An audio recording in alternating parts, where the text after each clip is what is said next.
this insurance, we are also going to use STSS tokens to extend other facilities to the farmers, like microfinance facilities, low-cost loans. They will be their product will be available directly to the market instead of going through many middlemen.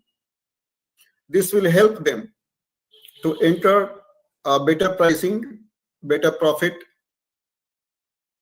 and better income across the year. One of the major challenge farmers currently have, that they are simply focusing more on the one or two crops. They are killing majority of the other crops which they consider weeds in the farm. As part of our blockchain, we are going to solve this issues. If anything growing in the farm is we should not consider as a weed. Every crop which we consider as a breed as a weed, they have they have lots of economic and medicinal value. We will train the farmers to use this knowledge to just take those weeds, separate those weeds, and market them to the relevant vendors instead of killing them in the farm.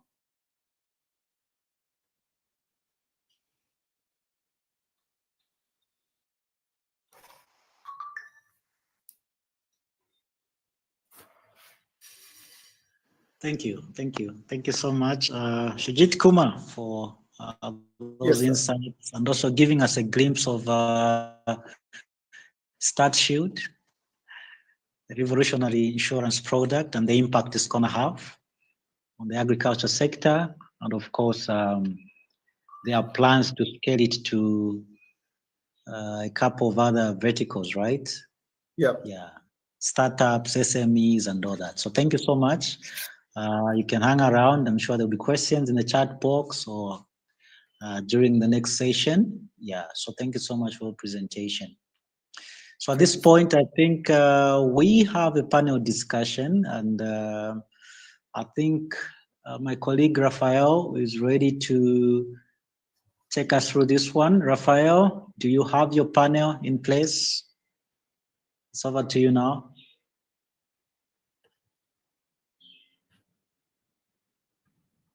Raphael, are you on the call?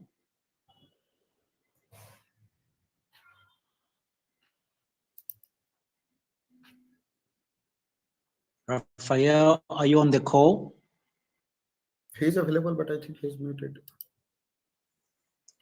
Okay, is it your audio device, Raphael? Are you able to unmute yourself?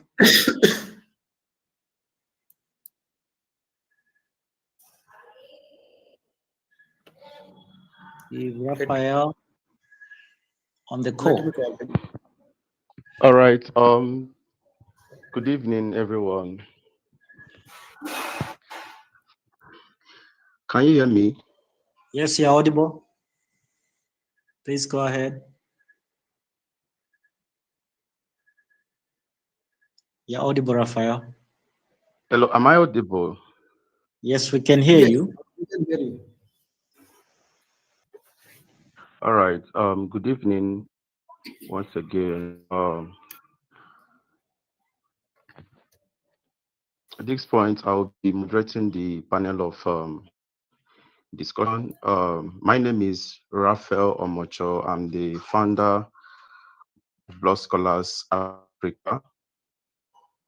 So for today's panel discussion titled Blockchain in Education and Entrepreneurship, Unlocking New Opportunities, we are privileged to have three distinguished panelists with us.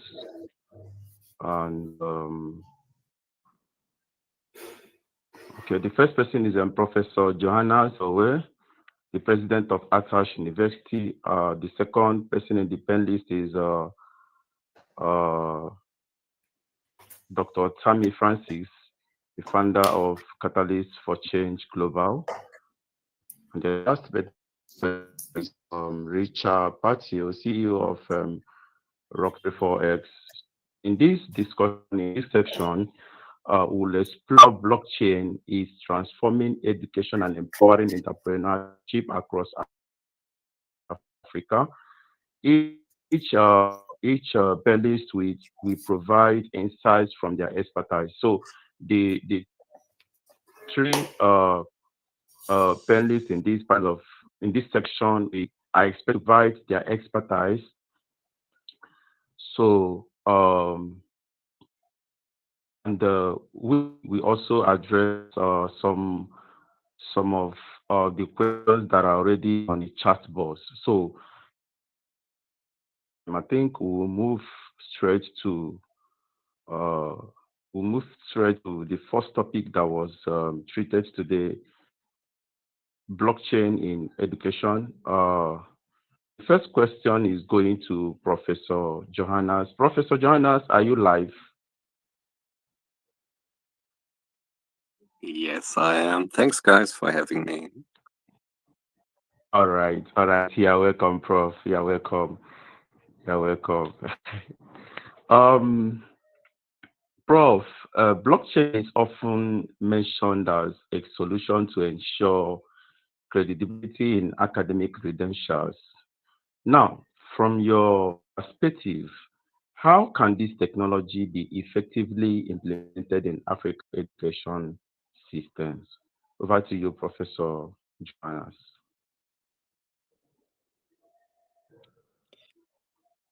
Thank you. So, in general, let me give a bit more cycle here. Wrapping up the general title here of how can the Web3 improve the African market, for example, the trustability and especially the working together of different countries with different languages and very different cultural regions, where, for example, the Europe or USA have a bigger advance because in USA all speak the same language. Uh, in the EU, the different languages are taught in schools and so on. It's basically the tool sets of blockchain technology which basically can make the difference here. Certification is a really cool example. The cool example is in means of that certificates can be trusted uh, more by making the sources public.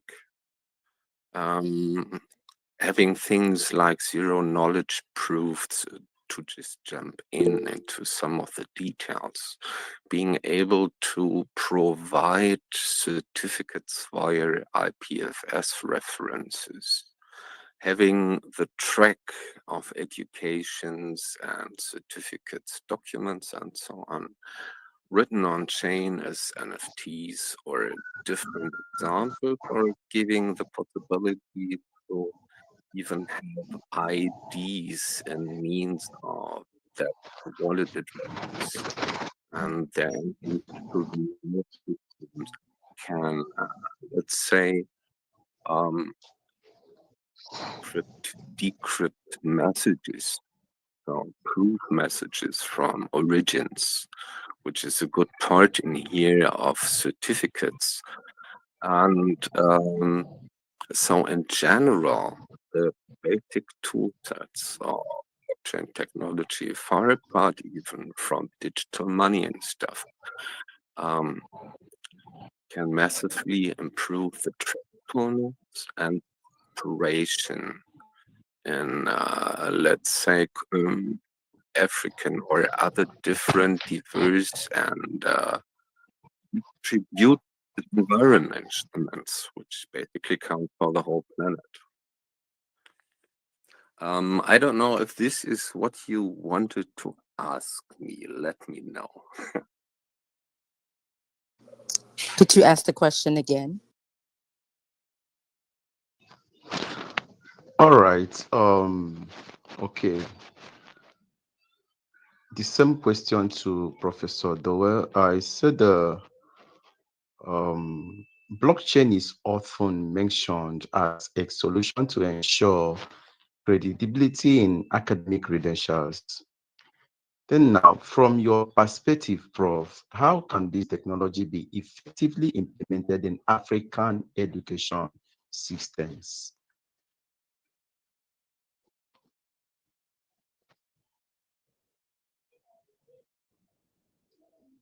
Okay, in short, and it would be cool to have Dr. Tammy here as well, as in specific in means of the ICRBP. I would just say in general, this blockchain technologies, implementation and certifications, education and so on, like having diplomas and so on, is not just African specific. It's a core tool set for each educational system in general. It's always, you will see these questions of, oh, where do you go to school? Which certificates do you have? Do I trust these documents and so on? So the implementation, having the educational track path, source, and the document and certificate itself on a reliable space, like certified in a blockchain structure, and for example, need images like the certificate itself and images on the IPFS, is something everybody can trust and let's say very we see a bit advanced in the trustfulness of education and certificates by making use of blockchain. Not in specific just Africa, but everywhere.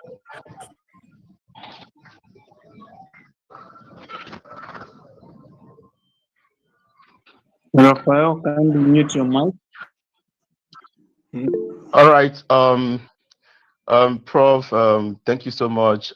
Your response or your answers and contributions were all impactful and insightful. Thank you so much.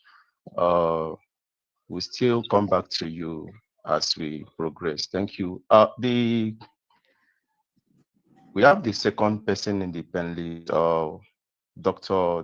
Tammy Francis.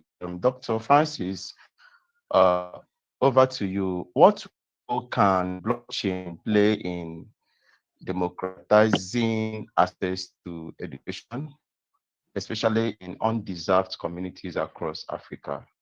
I believe you heard me.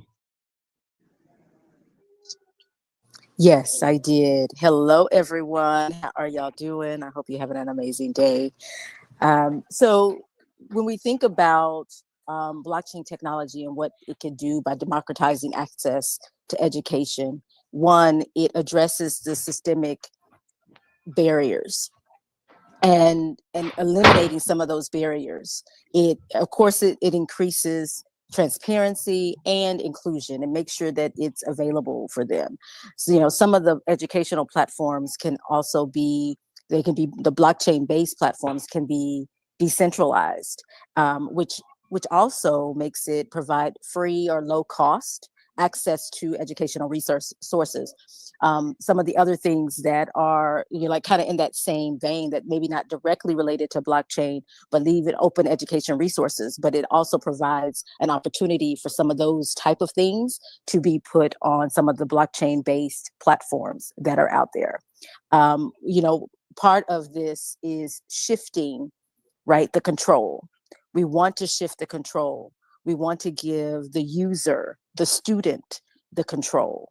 And part of that is getting rid of some of the typical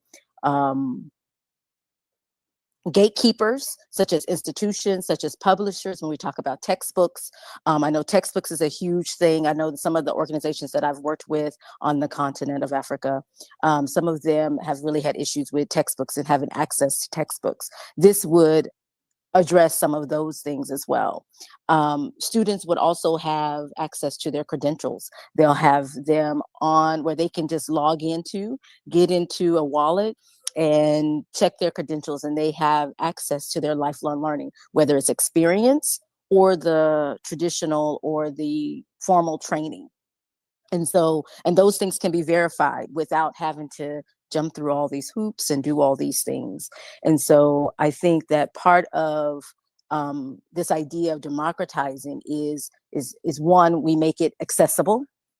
We make sure that they have access to their credential. And then, of course, micro-credentialing. I know Professor Johannes probably mentioned this already, but part of that is micro-credentialing and the modular learning. We can break that down where it's in smaller chunks, where you can access it based on where you are without having to do enter a whole program. Now you can do courses or certain skills. You can learn specific skills. And I think we're seeing that already, right? It's just not necessarily on the blockchain, but we see so many offering these micro-credentialings.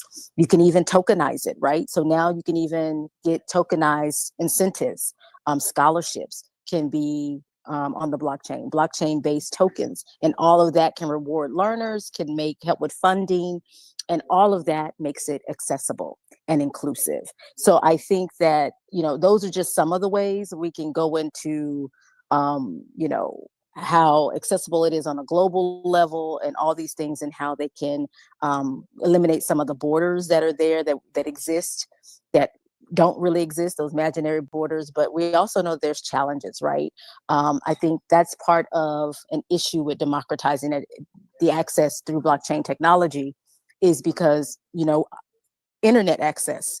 How many of us have been on a call with someone on the continent of Africa, any country, and you had connectivity issues? Like, some of those things are barriers. And so those are some of the problems we probably have to figure out first before we can even think about like how we're going to put this on the blockchain. Like, how are we going to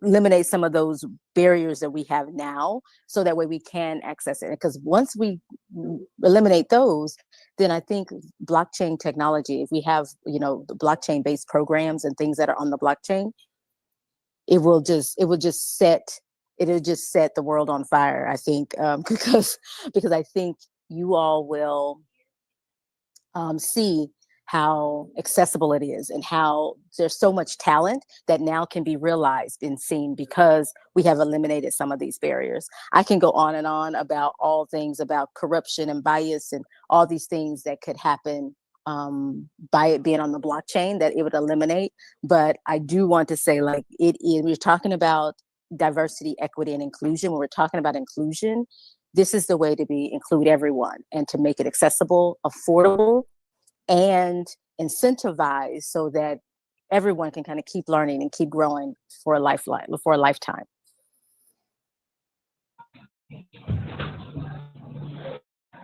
Wow, that's one. Francis, thank you so much for your response. Thank you.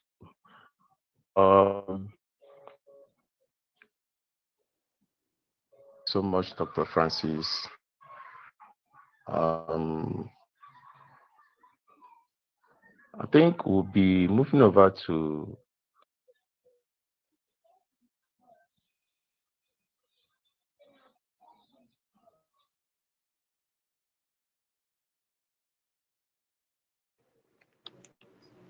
Rafael, you haven't spoken with Rika.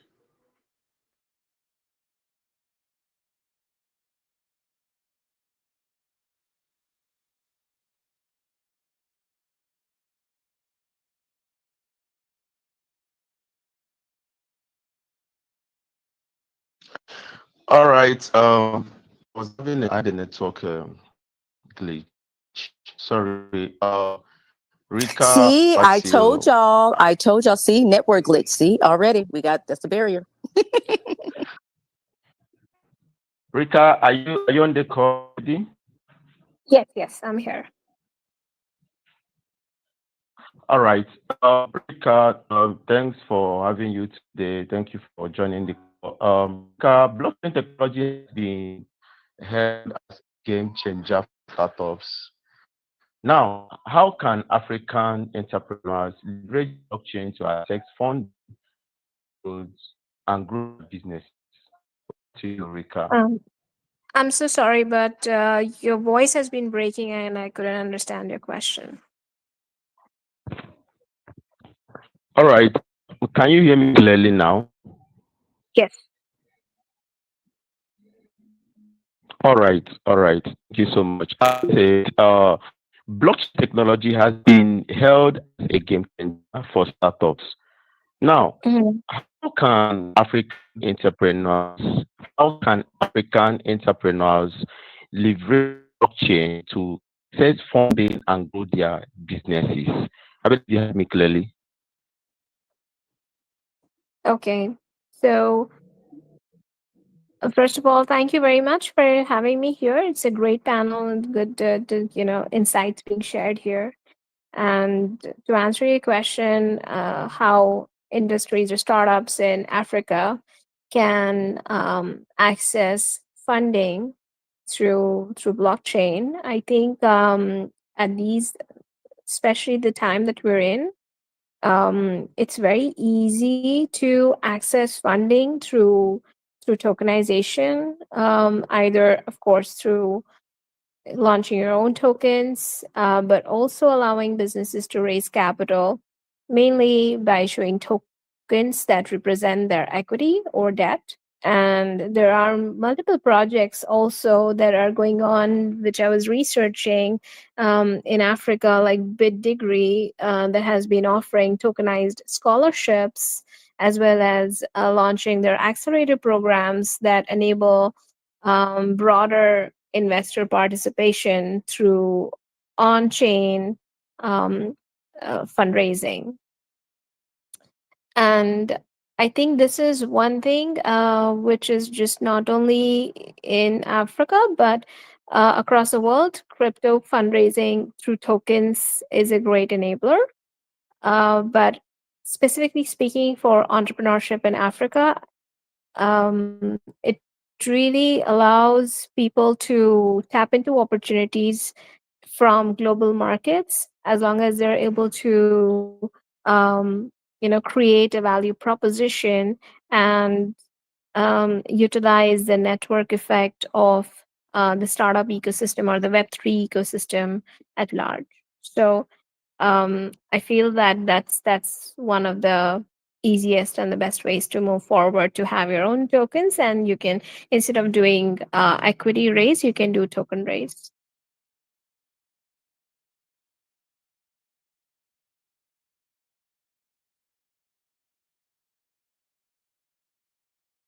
That would probably be my answer for you. All right, Rika, thank you, thank you, thank you, thank you. You answered correctly. Sorry, there is Sure. a little mistake that, okay, yeah, sorry, thank you. The speakers in these sections, one of the things you should have done was to give a proper introduction of yourself so that the participants will get to know you more. But then you still have time to do that. Thank you so much. I sincerely want to appreciate the panelists this evening or this afternoon or this morning. So, but before we proceed, there is a question I have for all the panelists here. Blockchain adoption still faces several misconceptions. These questions goes to everybody, Dr. Francis, Professor Joannas, and Rika. Yes, blockchain adoption still faces several misconceptions. What do you think are the biggest myths surrounding blockchain in education and entrepreneurship? And how can we effectively address them? You know, the biggest, what was that word you used? The biggest what? Sorry? What was the word you used? The biggest what in education? Blockchain adoption still faces several misconceptions. What Mhm. do you think are the biggest myths surrounding blockchain in education? Myths, MYTHS. Oh, okay, myths. Okay. I think one of them is um I don't know if it's a myth, but I will say some issues that we have when it comes to education. And one is that education is typically behind other industries when it comes to adoption. And with that requires, it's funny because we're talking about education, but we also need education, right? We need people who are educated, the faculty, the staff, the students who are educated on blockchain. So in order to get these things implemented into the educational industry, we need education, which is pretty ironic, right? Because you think that I would say something else, but education is the way. I mean, we're talking about mass adoption, no matter what industry, if it's healthcare, whatever, and education is it. And so we need programs like the Motley Institute that they're offering, and Altas University, and all the people who are represented here, what they're doing, as they're doing this work and educating the community. I think in order to get education onboarded, we have to educate those who are in education around blockchain technology. Many don't know, it's not on the forefront. You know, we're more interested in course curriculum, our, you know, reading, writing, math, things like that. We're not necessarily focused on blockchain, because that's not the most thing. We have students who, we have literacy rates that are detrimental. And so some of those things are more important. And so I think it's about how do we create a space for educators and those who are adjacent to education and that are involved in some way with the educational systems to be educated on this, right? And so I think it's not necessarily a myth, but it's definitely some of the couple of the biggest things that I see when it comes to the education space and getting that adoption and getting those programs, because the people who are buying blockchain-based programs don't know about blockchain, so they're not going to seek those out or know the benefit of choosing that over something else. So I do encourage those of you who may not know anything about how blockchain is used in education to look at some of the institutions. I know here in the United States, we have several, like in the Dallas, Texas area, Arizona, some of the universities who are using blockchain technology and tokenization for their students and parking and things like that, to look at some of those examples out there and see what they are and see what would be the best place to start.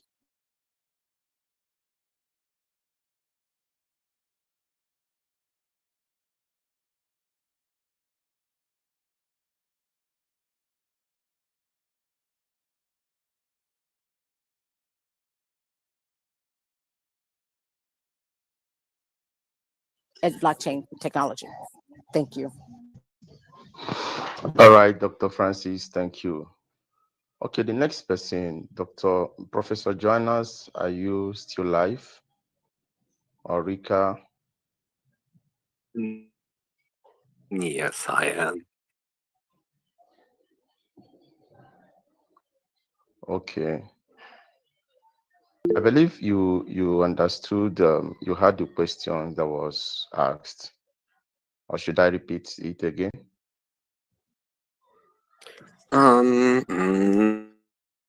No, I think I got it.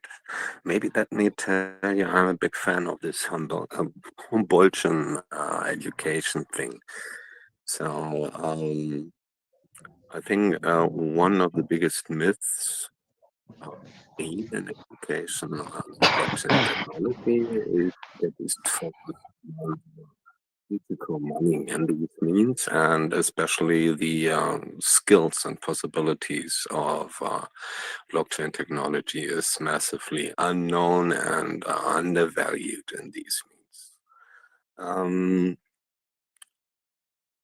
Blockchain technology is a cool tool, again, so making good use of it in education as well means in education to enlighten the surrounding, enlighten the environment, enlighten where blockchain technology can be of a good use, especially in the utility means. And this is what we focus on, for example, our basic blockchain studies. We will see next week pretty cool project drafts from our students again. We have quarterly recurring cohorts where to gain the full certificate, they have to propose a project draft, how to make a good use of blockchain technology, and that's focused on the utility space. Like, where can the implementation of blockchain technologies be of help in local or known environments by the students? And we already saw so many really cool implementation ideas in this one.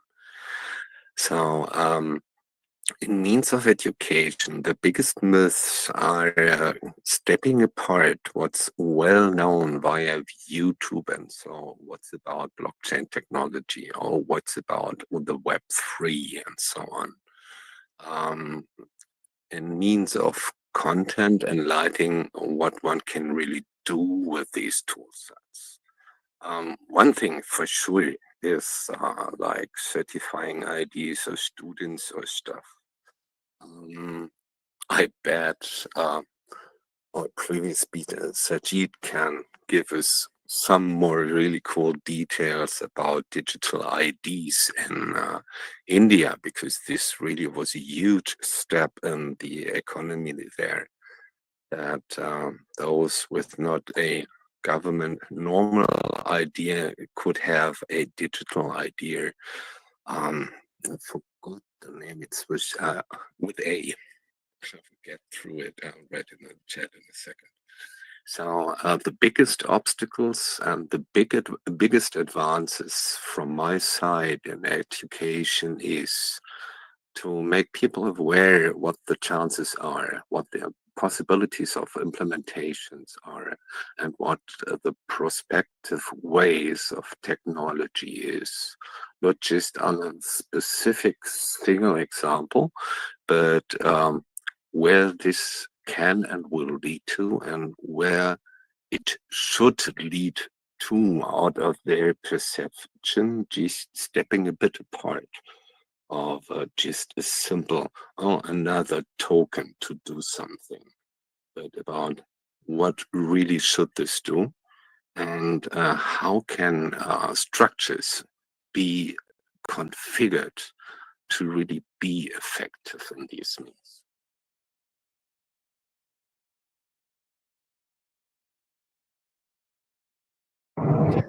All right, Professor Joannas, thank you for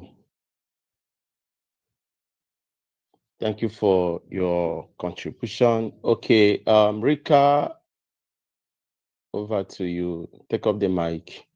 I believe Okay. you got the question right.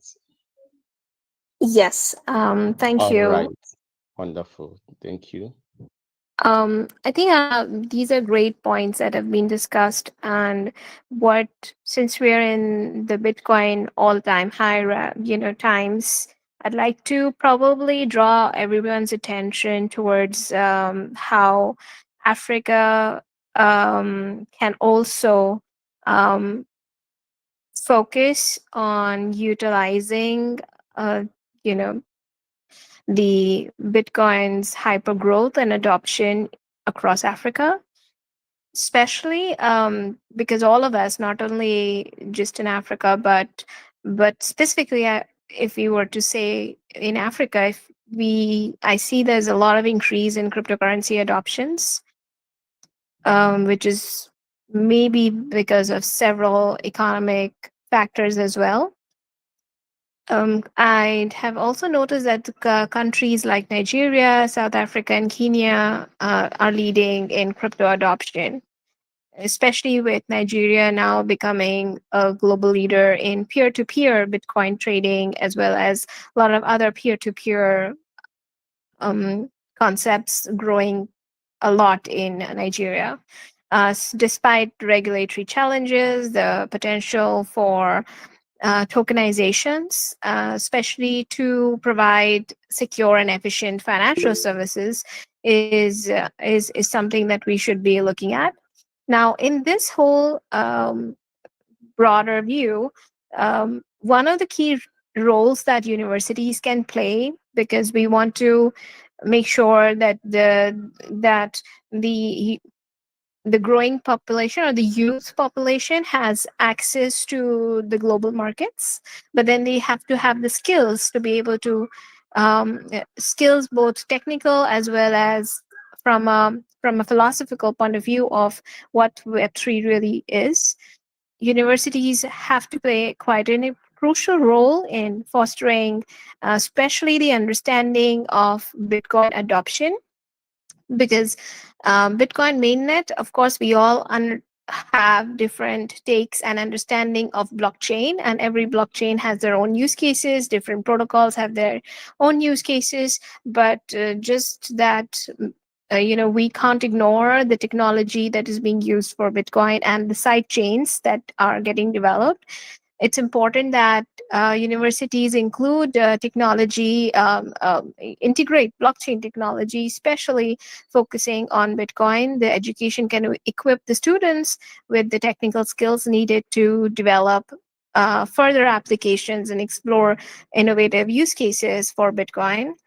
And by understanding how to use Bitcoin's side chains like runes and ordinals that have come up recently, and move Satoshis forward, students can develop solutions that specially address local challenges. And this could really be a breakthrough in even the microfinance and remittances ecosystem that exists in Africa, which further leads to the whole ecosystem of entrepreneurship and startups to grow further. Because once these students and university students understand and have the technical knowledge as well as the skills, are able to launch their startups focused on different apps that can be built across different industries. And by using these side chains, they can create scalable solutions that will not only help for more Bitcoin transactions to come, but then it will also be able to create, bring attention towards what is being built out of Africa. So I think such initiatives not only drive innovation, but also contribute to the overall development by creating jobs and improve financial access. So I think while we're all speaking about different use cases of blockchain, but since just that the times that we're in, Bitcoin ETFs and a lot of other financial products have come out, we should definitely leverage and foster an environment of innovation and entrepreneurship starting from universities, and talk about the technology and the use cases for Bitcoin. That would be my take.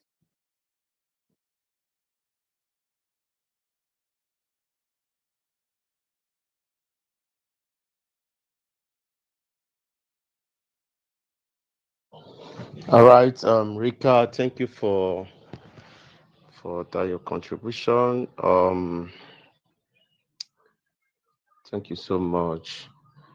I want to thank all the panelists for your insightful contributions. So now we open the floor for questions from our audience. Please, you can post your questions in the chat section.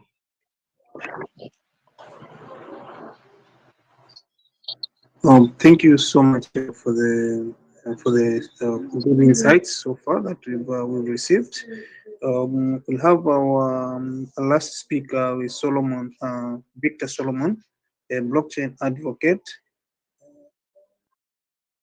Solomon, kindly introduce yourself and proceed with your presentation.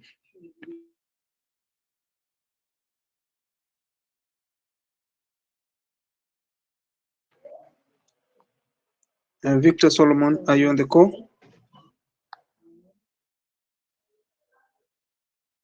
Solomon, are you on the call? Hello, yeah, please. I'm on the call. I was already talking without even knowing that my mic was still muted. Um, Thank you all so much for this opportunity. Can you hear me, please? Yes.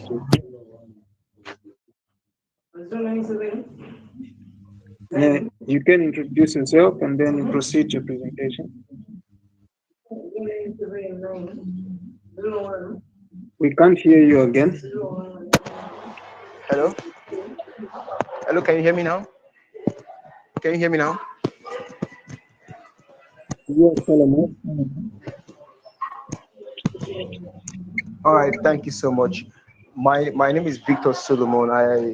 I'm a crypto market analyst and the marketing manager for cryptoassetsbuyer.com, a crypto media platform where we share insights about the blockchain and the cryptocurrency market. So I am very much interested and passionate about the blockchain technology and how that um, it gives us the opportunity to be innovative and help solve some very important problems in today's world. So I have some experience um, in the markets when it comes to trading, right? And also I am a member of stakeholders in Blockchain Technology Association of Nigeria, the self-regulatory body for the blockchain space in the country, CBAN.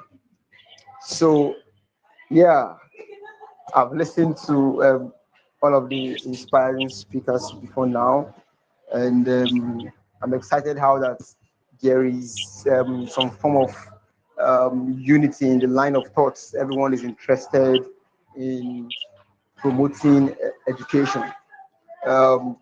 Personally, I believe in education before adoption, crypto education before adoption, blockchain education before adoption. And in Africa, as a country where we find ourselves, promoting blockchain adoption requires grassroots engagements. And this kind of grassroots engagement will have to be about relatable campaigns, right? So we can start off by saying simplifying complex concepts in Africa, like things that will work for us in our own immediate environment.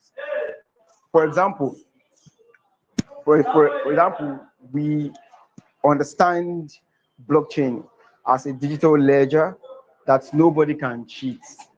That's a very simple stuff. So it's more like a tamper-proof record of all transactions and agreements. So simple stuffs like this, simple campaigns like this, bringing it all together to push adoption. We can also leverage on social media where young people are mostly active, sharing of blockchain contents, sharing information, sharing insights, engaging stories of how blockchain is transforming industries like music or even in digital identity. So we can even have collaborations with influencers and content creators to amplify these messages. Community-driven hackathons, right? Free blockchain events and conferences such as this one we are having right now. But then we can even have more in universities, university campuses, in tech hubs to ignite those ones who are already interested in skill building, who are already interested in both the technical and the non-technical parts of the blockchain. So I'm very much interested about advocacy for blockchain advocacy, because many people need to understand this technology and the power behind it, and to what extent it can transform sectors in the society. Thank you.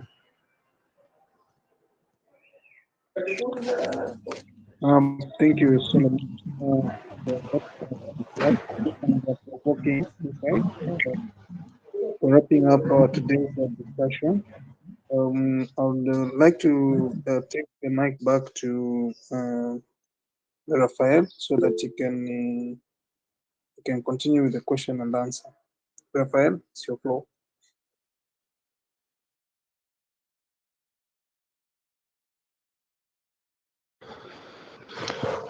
All right, Mr. Victor, thank you for your insightful and impactful contribution. Thank you so much. We are gradually coming to the end of this section.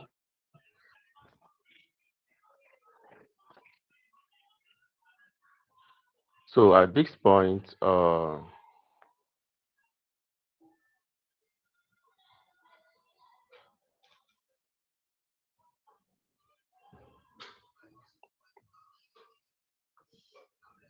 want to appreciate all the speakers.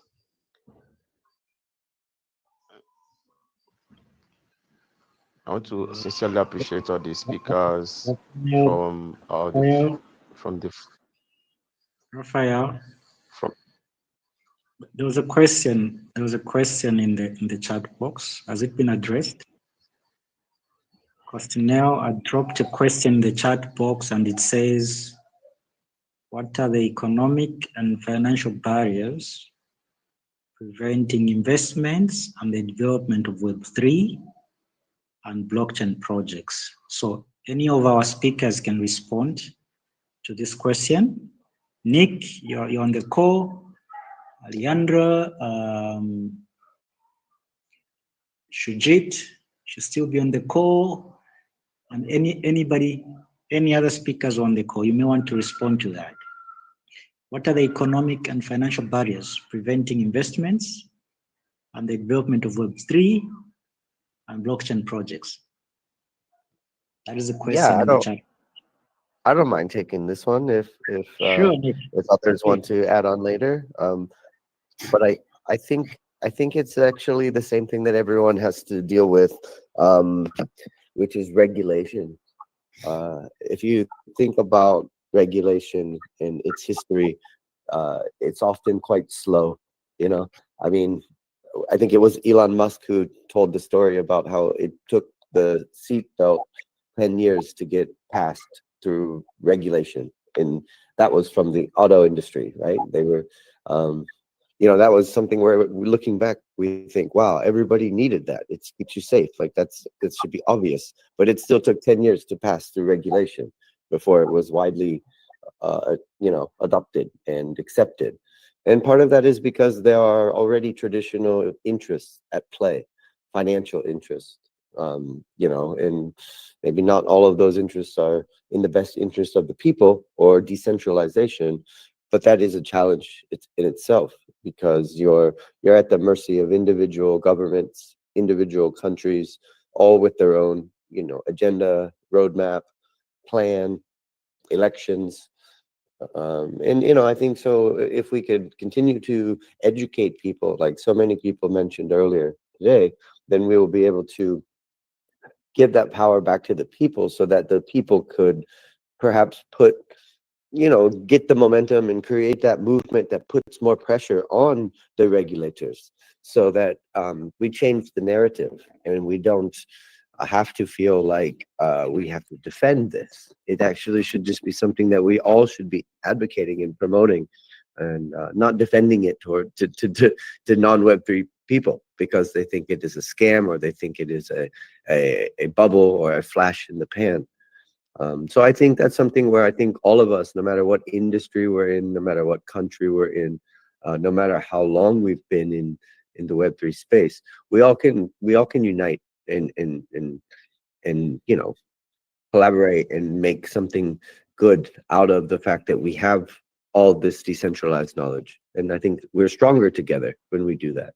So that is a big, optimistic way of looking at regulation, because we do have the power. It just requires us to unite in order to advocate for it. Absolutely. Well spoken, Nick. And this is exactly what is happening right now. This community is building up, it's gaining momentum. Professor Johannes, you want to add to the conversation? Alejandro?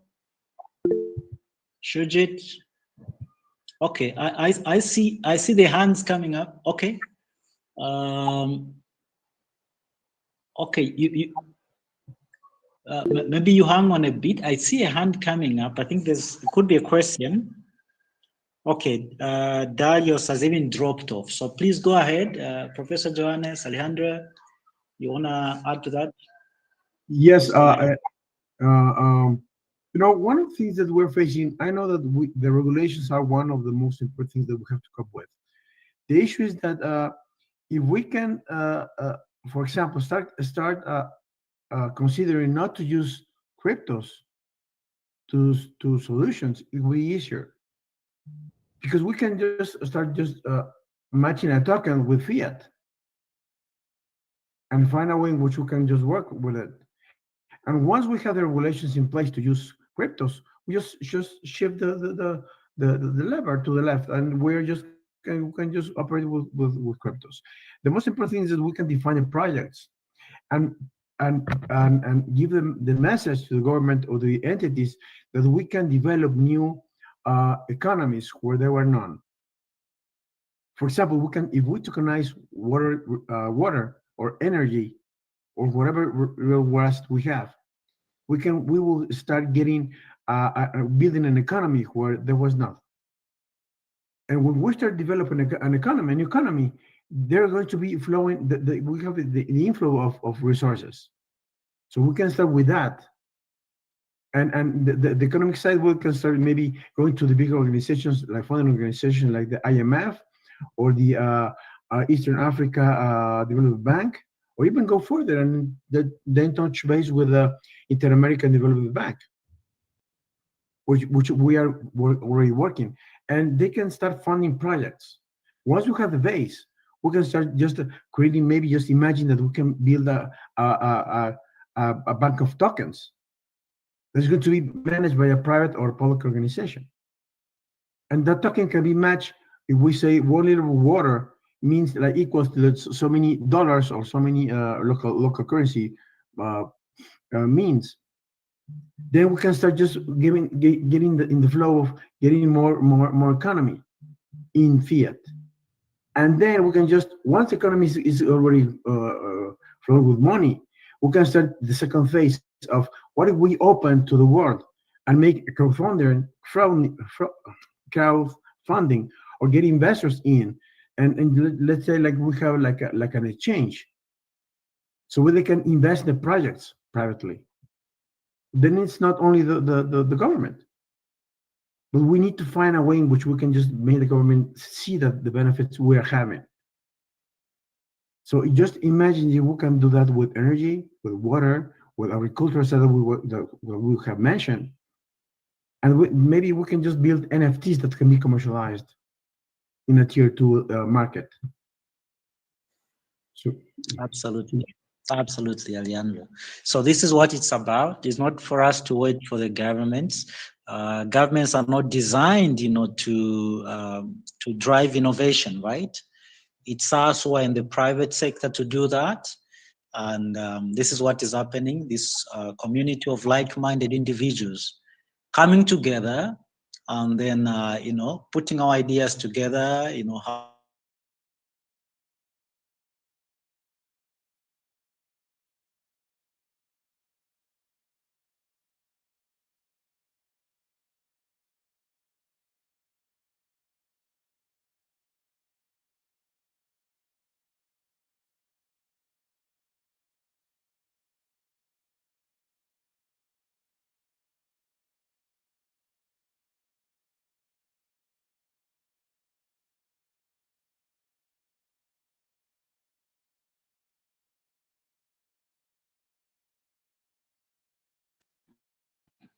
Okay, sorry, I lost my audio. I was asking for Professor Johannes to react, or Shujit, Solomon, any of our speakers to add to the conversation.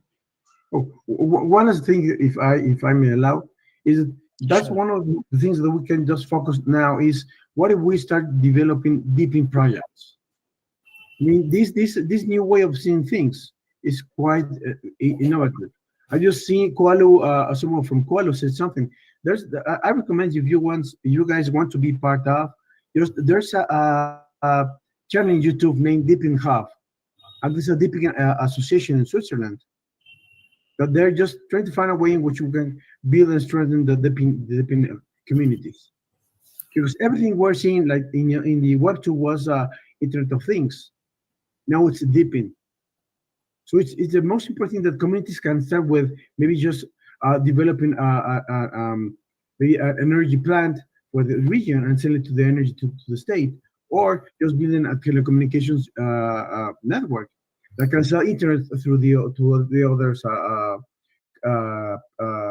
suppliers. So there's so many things we can do with Deepin, and it's one of the most important things that we can start using just to bring wealth to the communities. Absolutely, yeah. So just to give you a scenario of what we are doing at the MIBT, we are not just providing education in Web3, blockchain and emerging technologies. We are also imparting practical skills. Okay, and as such, we've been building a community, a very dynamic community of developers, innovators, entrepreneurs, professionals, faculty members, and it's a mixture of things.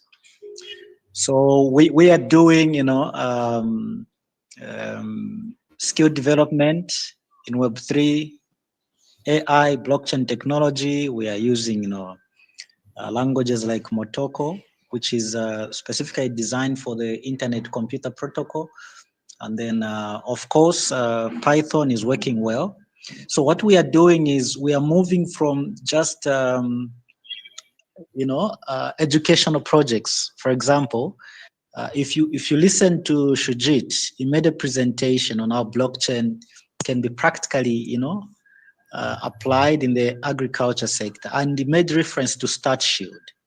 For your information, StartShield was a capstone project idea at Autash University. We presented it during our studies.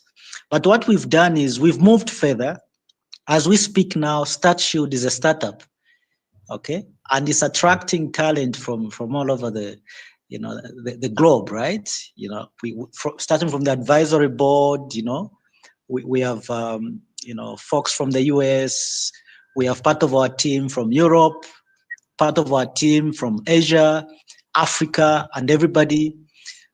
StartShield is an insurance innovation, okay? Specifically tailored for startups and SMEs, because traditional insurance does not do that. So this is a startup that is causing disruption.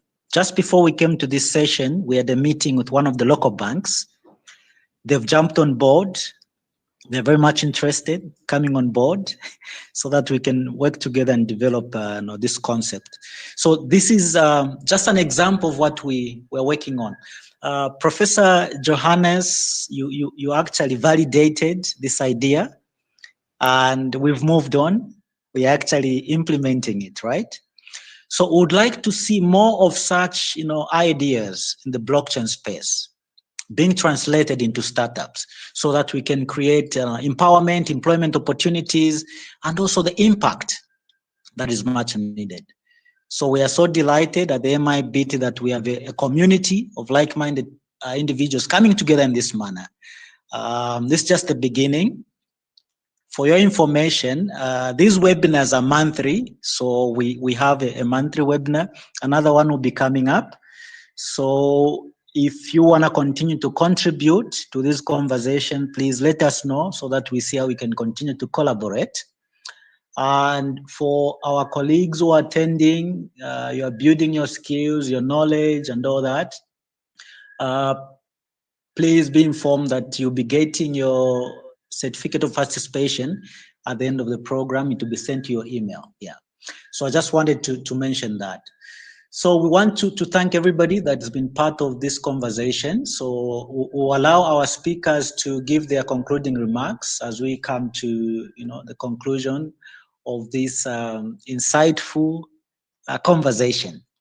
Yeah, so any of you can pick it up. Yeah, you can wrap it up, and then yeah, we'll be concluding the webinar. Thank you so much.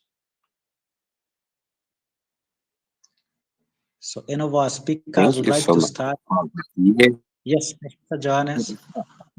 Such a big honor. We Maybe really hear Professor, you guys doing this. There's no bigger sorry, Professor, honor. as you make your concluding remarks, I think there's another question that has been dropped. So maybe you may want to touch on that one as well. It says, what emerging Web3 trends should policymakers and business leaders focus on today to future-proof the economy for the next decade? So that's a question from Andrea. So Andrea is currently professor in your program. Andrea is on the blockchain studies program right now, but she's part of the MIBT team, and we are working together on the statute project. So maybe as you wrap up, you may want also to address that question. Thank you so much. Yeah, thank you again. I'm a bit in a hurry. I will drop off in a minute, but maybe that much about what to watch. It's basically about the rule sets, the environment and the legal environment. And by being, let's say, located in Germany, in Europe, at the moment, Europe is a big player in rolling out these closer environments and rule sets about crypto. In specific, for example, it's aligned with all these AML approaches worldwide, and in specific, going to be in legal force at the 1st January next year. So pretty soon, it's MiCA. It's about how to deal with this all, let's say, blockchain technology and implementations. And there is probably the adoption of these rule sets and pretty much of the written text in there visible in the States sooner or later, and maybe a bit of a politician thing at the moment. But it's not just the USA, but many different other regions. Even, for example, China, with a big market of the dragon area, let's say, they're taking out examples of this and the legal constraints in there. So my advice in this detail is check what's going or coming out here in Europe, for example, MiCA, the digital euro, and some more of these things. As you know, I am listed digital euro expert, so if you have a question about that, drop me a, let's say, a little ping on Telegram or so. And thank you all for listening. And in specific, thank you guys for this really cool event, all the speakers, and in specific, Frederick and your team for being so successful. So I have student witness days, guys. Thank you very much. See you soon. Bye-bye. Thank you. Thank you. We appreciate you. Thank you so much. So that was the concluding remarks from Professor Johannes. We go to our other speakers to also give their final remarks as we wrap up. Who's going to go next? I just wanted to echo that sentiment. Yes, Nick. I please. really appreciate it. Just wanted to reiterate what was already said. Very grateful for the opportunity. It was a very insightful evening. It's getting late over here. I'm calling from Thailand at the moment. So good night, everybody. Thank you for all the insights and for the wonderful conversation. I hope to remain in connection with you guys or keep in contact so that we can do this again soon. Absolutely. Thank you so much, Nick. We appreciate everything, your sacrifice, your insights, and all the best. Thank you. My pleasure. Likewise. Thank you. Take care. Thank you so much. Dr. Tammy, are you on the call? Would you like to wrap up? I am here. I am here, We are sure. eagerly So anticipating thank your you. concluding remarks. Thank you so much. You've been amazing. Are you saying that I talk too much? Is that your way of saying you talk too much, lady? Yeah. We needed this different aspect altogether, and you've done justice. Thank you so much. Thank you. So, look, y'all, it's been a pleasure. It's been awesome. Y'all know I'm always on the go, but I'll try to make time to pop in and share what I can. But if there's anything that I said or anything that you have questions on that you still need more information about, or you want to just collaborate and connect, please reach out to me. I put my LinkedIn in the chat. I will drop it again if I need to. Connect with me there. I would love to hear what some of the projects, some of the things that everyone is doing. I know that Professor Johannes mentioned that the capstones are coming up, so I always look forward to eavesdropping on a few of those to witness the innovation that's happening. And I know that that is so. So thank you all. One thing I will say when it comes to this space is that you want to remain competitive and you want to remain relevant. To do that, you must continually educate yourself, learn new things, connect with people, and form collaborations that will prepare you forward. There was a time when we could do things in isolation and you can do things alone and get some traction. Now, because of Web3, because of the emerging technologies, now the way to forward is through collaborations. That's how you make the impact. So if there is anything that you get from today and all the different topics, is to think about one, education, keep learning, keep growing. There's things out there, and there are courses even available and programs available now that's either free or discounted that may not be the same in a few years because people are going to start charging to learn more about the technology. So right now, take advantage of the opportunities that the different institutes, the different people on this call that they're offering and that they've mentioned. Two is to collaborate. Collaborate with others. See how you can pull someone in and whether it's as a mentor or if it's actually on a project. But collaboration increases the impact. And definitely continue experiencing the technology. So I think experience and exposure is one thing. So if there's something new, don't be afraid to check it out, to try it, to get your hands dirty and just figure out what it is. So I think that no matter what it is, and I know some of us, we're in our niche areas and we try to just stay in our area, but sometimes there's things that are happening with the different technologies that we're involved in, like blockchain technology, that may be used in another industry. Connect with others and see, hear, feel how it's being used in those areas. So I just want to encourage everyone just to continue to keep learning and keep growing, and to remember that the future of work is technology. So if you want to continue to level up and to continue to advance in your industry, you have to make sure that technology is involved, whether you're going to upskill, reskill, or retool. Sometimes it's just the software, but other times it's the actual skills that you have. Nothing is replacing you. The only people who are replacing you, the only thing that's replacing you is the people who know. So don't be afraid that technology is going to take your job or take whatever you're doing or kick you out of a market. That's not necessarily so. What will are those of us who are learning. So make sure that you're learning so you're always in the game. Y'all have a great day. Thank you for having me, Frederick. Wonderful. Thank you for having Wonderful. me, William. I appreciate all of you, and let's stay you. connected. Thank you so much, Dr. Tammy. We appreciate the fantastic work you're doing at Autashi there. Also, checking on our capstone projects. So we are mobilizing this community of blockchain professionals that we are still channeling through Autashi and our other partners. And we appreciate the fantastic work you're doing, Dr. Tammy, Professor Johannes, and the rest of the team, and also the work you're doing at ICO BP. Yeah, please keep it up. We need that. And we are here to, continue collaborating. So thank you so much for being part of this conversation. Let's, Alejandro, you want to wrap up? Concluding remarks? Yes, thank you.